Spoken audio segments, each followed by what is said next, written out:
Hello everyone. सो तुम्हारी NEET की date आ चुकी है जो कि है 7 मई। तो सब धीरे धीरे बात करते हैं। सबसे पहले तो रिलैक्स, ठीक है। मान लो कि किसी ने ये एक्सपेक्ट नहीं किया था कि इतनी जल्दी नीट हो जाएगा, जो कि 7 में ऑलरेडी जैसे पहला होता था वैसे ही नीट होगा। जिस हिसाब से 2019 से पहले, लॉकडाउन से पहले होता था, तो चीज़ें बैक बैक ऑन ट्रैक आ रही हैं। पर इतनी जल्दी होगा ये किसी ने एक्सपेक्ट नहीं किया था, मान लेते हैं, ठीक है।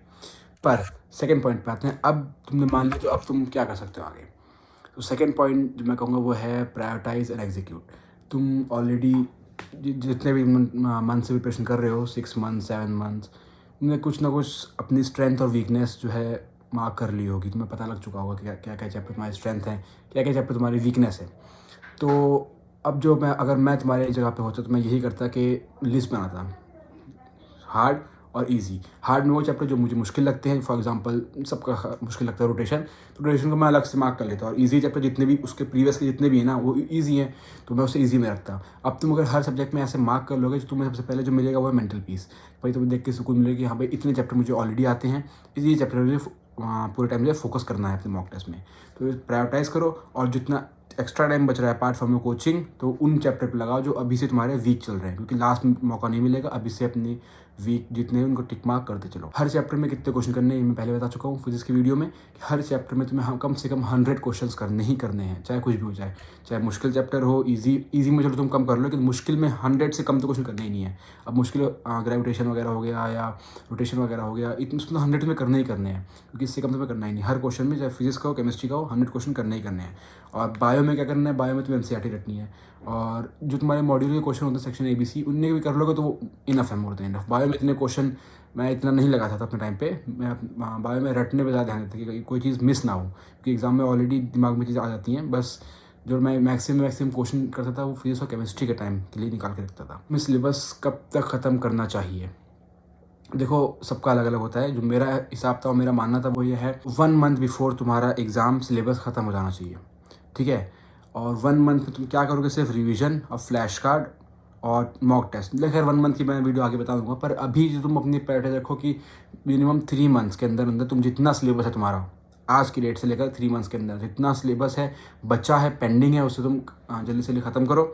और जो जो इजी चैप्टर अपनी जो लिस्ट बनाई थी तुमने, उसमें मार्क करते जाओ, लिखते जाओ चैप्टर मुश्किल टफ मुश्किल। और कोशिश करो अब जितने बढ़ गए हैं उसमें आगे तुम मुश्किल वाली लिस्ट में ना ही चैप्टर बढ़े।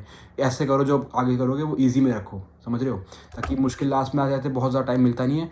तो अभी से बना के रखो ताकि तुम्हारा लास्ट में कम से कम मुश्किल हो, ज़्यादा सारा आसान, तो तुम ज़्यादा टाइम दे पाओगे अपने मुश्किल चैप्टर को, ताकि एट दी एंड तुम सारा सिलेबस कंप्लीट करके जाओगे। कोई छोड़ने वाला चैप्टर कोई सीन ही मत रखना, ठीक है। डिस्ट्रैक्शंस, तो देखो सिर्फ 4 महीने बचे हैं।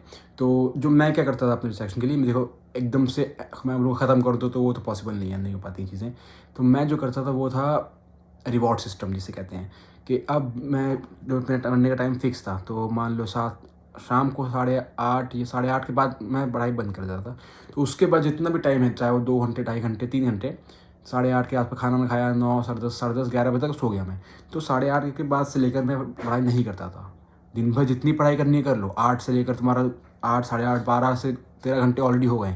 और अब अगर तुम यार अब लास्ट पॉइंट पे आके भी 12 से 13 घंटे तुम स्ट्रेच नहीं करोगे तो यार कब करोगे, फिर आगे टाइम बिल्कुल नहीं मिलने वाला है। तो तुम्हें भाई बैठना ही है, 12 घंटे बैठना पड़ेगा, और कोई ऑप्शन नहीं है तुम्हारे पास। बस मिनिमम 4 महीने बचे हैं, तो इसका तुम्हें अंदर से मोटिवेशन आना चाहिए। 4 महीने भी कहाँ, जनवरी फरवरी मार्च अप्रैल, हाँ 4 महीने थे, तो तुम्हें अंदर से मोटिवेशन आना चाहिए कि बार बस इतने महीने और पढ़ना है, उसके बाद फिर एक अलग लाइफ हो जाती है। पढ़ना तब भी है, पर एक इतना ज़्यादा प्रेशर नहीं होता इतना अभी तुम्हारे ऊपर फेस कर रहे हो तुम, ठीक है। तो बस यही करो डिस्ट्रैक्शन के लिए, अपना एक टाइम फिक्स कर लो कि वो रात का टाइम रखो रिवॉर्ड सिस्टम की तरह, कि दिन भर मैंने ये किया, अपना काम पूरा किया, अब मैं एज अ रिवॉर्ड कर सकता हूँ। जो करना है करो, इंस्टा देखो, मूवी देखना है देखो, तुम कर सकते हो। अगर मुझे 2 से 2.5 घंटे मिल रहे हैं, या एनीमे देखो, मैं तो एनीमे देखता था, वही था मेरा। तो वो तुम्हारा लास्ट का होना चाहिए। लेकिन दिन भर जो अगर तुम रोज़, अभी भी मैं कहता हूँ अगर 12 घंटे 4 महीने इनफ होते हैं सारी चीज़ें कोप अप करने के लिए, सारी चीज़ें एक साथ एग्जीक्यूट करने के लिए, और एक प्रॉपर प्लानिंग के लिए, तो बहुत इनफ रहते हैं। और प्लानिंग तुम्हें मैं बता दी कैसे करनी है। वही बस ज़्यादा डीप मत जाओ, इतना ज़्यादा सोचो ही मत कि इनको वीडियो देखो, बस अपना देखो, पढ़ाई करो, और ज़्यादा सोचो ही मत इस बारे में। बस जो तुम्हें अब जो ट्रैक पे रखेगा वो वही जो मैं हमेशा कहता हूँ, मॉक टेस्ट देखो, अभी तुम्हारे पार्ट सिलेबस चल रहे होंगे, कभी किसी का सिलेबस पूरा नहीं हुआ होगा, तो कोशिश करो कि जितने भी तुम्हारे पार्ट सिलेबस अब से होने वाले हैं उसमें तुम मैक्सिमम से मैक्सिमम अपने नंबर लेकर आओ कि ये चैप्टर तुम्हारे आगे दोबारा रिवाइज करने की ज़रूरत नहीं पड़ेगी। इतना करो बस, देखा और हो जाएगा, इतना होना चाहिए तुम्हारा। कि कैसे हो कि मान लो अपकमिंग तुम्हारा 11th का लास्ट का पार्ट आ रहा है, फिजिक्स का लास्ट का जितने भी 11th के हैं वो आ रहे हैं, तो तुम इतना अब उससे अपकमिंग इतना अच्छे तैयार रखो कि तुम्हें आगे दोबारा पढ़ने की ज़रूरत नहीं पड़ेगी, क्योंकि तुम्हारे पास टाइम नहीं दोबारा रिवाइज करने का, सिर्फ 4 ही महीने बचे हैं। तो अब अपकमिंग मॉक टेस्ट जो आ रहे हैं उस पर फुल फोकस करो, फुल जान लगा दो उसमें। उसमें तुम्हारे नंबर जो है कम नहीं होने चाहिए, पिछले बार से बढ़ते ही जाना चाहिए। और ऐसे करो कि कोई कुछ भी छूटे ना उसमें, ठीक है। अभी जब पिछले का हुआ है, बैकलॉग जितना ऑलरेडी बन चुका है वो पहले तुम अपना अपकमिंग मॉक टेस्ट उसका ध्यान दो। और हर दिन जितना अगर तुम्हें 1-2 घंटा भी निकाल लोगे ना सिर्फ बैकलॉग करने के लिए, तो वो भी मोर देन इनफ है। लेकिन मेन प्रायोरिटी तो तुम्हारी होनी चाहिए, तुम्हारे हाथ में है। क्या है वो हाथ में? जो अपकमिंग मॉक टेस्ट है वो तुम्हारे हाथ में है अभी। उसमें अगर तुम्हारा स्कोर अच्छा है तो अपने आप अंदर से मोटिवेशन आएगा कि हाँ भाई आई कैन डू इट। तो बस यही करो और मॉक टेस्ट पे फोकस रखो। जो है टाइम उसको अच्छे से यूटिलाइज करो, और इनफ टाइम है भाई, मैं कह रहा हूँ जब इनफ टाइम है तो है इनफ टाइम। बस अपना अपकमिंग मॉक टेस्ट जो है उस पर फोकस रखो कि हमेशा प्रीवियस स्कोर से अच्छा आना चाहिए स्कोर। और जितना भी तुम्हारा बैकलॉग है वो धीरे धीरे अपने आप तुम्हें पता लग जाए कैसे करना है, क्योंकि तुम्हें टाइम बचेगा। मॉक टेस्ट तुम्हारा संडे को है, तो अब तुम दिन कोचिंग से आए, इतने बजे भी आए, 4 बजे 5 बजे इतने बजे भी आए, अपना 4 से 5 घंटा अपनी पढ़ाई करी, और जो लास्ट का 1-2 घंटा उसमें मॉक टेस्ट कह रहा हूँ पीछे का देख लिया बैकलॉग का। तो बस अपनी पढ़ाई में क्या करना है भाई, मॉक टेस्ट का, बस मॉक टेस्ट का ही ध्यान रखो, ताकि वही तुम्हें पूरा रास्ता 4 महीने का कहाँ से कैसे क्या करना है सब तुम्हें खुद ही तुम्हारा दिमाग बताएगा। तुम्हें किसी को कुछ सुनने की जरूरत नहीं है, तो मॉक टेस्ट। तो बस यही सब पॉइंट ध्यान में रखो और ज़्यादा पैनिक मत करो, मतलब हम तो है ही। और बस फोकस करो अपने टेस्ट पे, और स्ट्रेस नहीं लेना, अपनी हेल्थ पे ध्यान रखना, बस इतना रखो। और स्टेबल रखो माइंड को, जितना माइंड स्टेबल रहेगा तुम्हारा उतना ज़्यादा सही रहेगा, ठीक है। ज़्यादा टाइम वेस्ट करने की जरूरत नहीं है इंस्टा वगैरह पे, ज़्यादा कम से कम रखो। अब लास्ट का टाइम है तो भाई कम से कम डिस्ट्रैक्शन रखो अपनी, कम से कम। बस लास्ट का जो मैंने बताया, लास्ट का सोने टाइम या ऊपर नीचे 1-2 घंटा बस इनफ है। 1-2 घंटा दिन में ना, बिल्कुल ही कट ऑफ कर दो तो दिन खराब हो जाएगा। रखो पर 1-2 घंटे से ज़्यादा बिल्कुल नहीं।